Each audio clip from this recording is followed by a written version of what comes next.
Senior నటుడు, కేంద్ర మాజీ మంత్రి, రెబల్ స్టార్ కృష్ణంరాజు గారు కన్నుమూశారనే విషయం తెలియగానే మనసంతా బాధతో బరువనిపించింది అందరికీ. అనారోగ్యంతో హైదరాబాదులోని ఏఐజీ హాస్పిటల్లో ట్రీట్మెంట్ తీసుకుంటూ ఆదివారం మార్నింగ్ 3:25 తుది శ్వాస వదిలాడు. 1940 జనవరి 20వ తారీఖు ఏపీలోని వెస్ట్ గోదావరి జిల్లా మొగల్తూర్ అనే గ్రామంలో జన్మించాడు.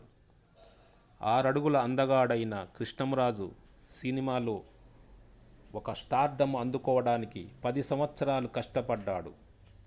మన తెలుగు హీరోల్లో 10 సంవత్సరాల తర్వాత హీరోగా స్టార్డమ్ అందుకుంది ఇద్దరు. ఒకరు శోభన్ బాబు గారు, 2 కృష్ణంరాజు గారు. బీజేపీ తరపున 12వ లోక్సభ ఎన్నికలలో కాకినాడ లోక్సభ నియోజకవర్గం నుండి గెలిచాడు.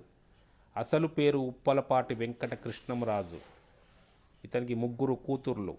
భాగస్వామి అయిన శ్యామలాదేవితో 1996 నవంబర్ 21న వివాహం జరిగింది. నటుడుగానే కాకుండా రాజకీయ నాయకుడుగా ఎదిగిన వ్యక్తి కృష్ణంరాజు గారు. అతని జీవితంలో 3 కోరికలు అలానే మిగిలిపోయాయి. ఆ కోరికలు తీరకుండానే తుది శ్వాస వదిలాడు. ప్రభాస్ గారు పెళ్లి చూడాలనుకున్నాడు. రెండవది మినీ స్టూడియో ఒకటి నిర్మించాలనుకున్నాడు. తన డైరెక్షన్లో ప్రభాస్ని హీరోగా చూడాలనుకున్నాడు.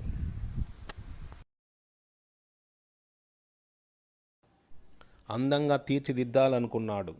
మూడోది, తన డైరెక్షన్లో ప్రభాస్ హీరోగా ఒక సినిమాను భారీ ఎత్తుగా డైరెక్షన్ చేయాలనుకున్నాడు.